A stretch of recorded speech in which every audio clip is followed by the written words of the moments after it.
आता हेच आपण की पालकांनी मुलासोबत वागावं कसं, हेच की आपण बघतो एक आदर्श पिता पुत्र किंवा एक फॅमिलीमध्ये मुलगा आणि पॅरेंट्स यांचं बॉन्डिंग कसं असावं, काय सांग? आपण लहानपणापासून ऐकत आलोय की मुलगी वयात आली की ती आईकडे जास्त जाते आणि मुलगा वयात आला की तो वडिलांकडे असतो. हे नैसर्गिक आहे, हे त्यांच्याकडे अटॅच होतं किंवा त्यांच्या जीन्समुळे म्हणा किंवा त्यांच्याकडे बघण्याचा दृष्टिकोन, ते कसे कपडे घालतात, काय आहे, हे सगळ्या गोष्टी. जेव्हा तुम्ही म्हणाल पिता आणि मुलगा याच्यामध्ये, तर मी म्हणेल की पिता जर असेल म्हणजे वडील, आपण आज पप्पा म्हणतो, फादर म्हणतो, त्यांनी खंबीरपणे मुलाच्या पाठीशी उभं राहिलं पाहिजे. त्यांना समजून घेतलं पाहिजे की एक्झॅक्टली त्यांचे प्रॉब्लेम्स काय आहेत, ते कुठल्या गोष्टींमधून जात आहेत, आणि तेव्हाच त्यांचं हे कधी होईल जेव्हा त्यांच्यामध्ये कम्युनिकेशन असेल प्रॉपर. सो त्यांनी खंबीरपणे उभं राहावं, हेच मी सांगेल. कुठल्याही परिस्थितीत पित्याने त्यांच्याबरोबर खंबीरपणे उभं राहावं. बरोबर.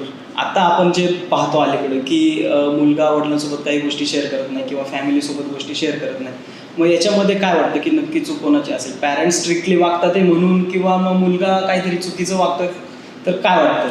हा खूप महत्त्वाचा प्रश्न तुम्ही विचारलाय. बघा, इथे असं म्हणता येणार नाही की चूक कोणाची आहे, पित्याची की मुलाची आहे. दोघांची चूक नाही पण आहे आणि आहे पण आहे. होतं कसं, आजकाल पित्याला म्हणजे पप्पांना असं वाटतं की मी जे करतोय ते बरोबर आहे का, किंवा माझ्या मुलाला हे आवडेल का, किंवा आम्ही तर हे घालत नव्हतो, तो आता हे घालतोय, ते बरोबर आहे का. आणि जेव्हा एखादे पालक, जेव्हा पिता म्हणा किंवा आई म्हणा, जेव्हा ते स्ट्रिक्ट होतात ना, त्याच्यामध्ये फक्त भीती असते, बाकी काही नाही आहे. मग ही भीती जर त्यांनी काढून टाकली आणि तो जर विश्वास त्यांनी त्या मुलावर ठेवला, तर मला वाटत नाही त्यांना पॅरेंटिंगची गरज आहे. आणि त्यांच्यामधलं कम्युनिकेशन अजून स्ट्रॉंग होईल आणि मुलंही फ्रीली त्यांच्याशी बोलतील. तेच कम्युनिकेशन वाढवण्यासाठी काय करावं, काय वाटतं की मुलांनी आणि पॅरेंट्स याच्यामध्ये कम्युनिकेशन वाढवण्यासाठी?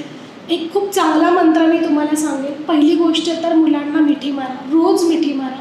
कारण आजकालच्या जगामध्ये असं झालं आहे की मुलांना तो फिजिकल टच राहिलेला नाही आहे. तो मिठी मारणं फॉर 20 सेकंड्स, मी हे सगळ्या पॅरेंट्सला सांगत असते. सकाळी आणि संध्याकाळी, म्हणजे झोपायच्या आधी आणि उठल्यानंतर त्यांना मिठी मारा. त्यांना सांगा की I trust you, I love you. हे तुम्ही जेव्हा त्यांना सांगाल ना, तर त्यांच्यावर विश्वास वाटेल, त्यांना वाटेल की आमच्याबरोबर कोणीतरी उभं आहे. आणि त्यांना हे नेहमी जाणीव करून द्या की काही झालं तरी मी तुझ्याबरोबर आहे, फक्त तू माझ्याशी खरं बोल. हे जर गोष्टी झाल्या तर 100 ने मी 1000% सांगेल कम्युनिकेशन खूप चांगलं होईल. म्हणजे मुलं आणि पॅरेंट्समधलं कम्युनिकेशन खरंच चांगलं होईल. म्हणजे मिठी मारणं किती गरजेचं आहे मुलं आणि पॅरेंट्समध्ये, आजकाल पाहतो की आपण ते खूप कमी झालेले आहे.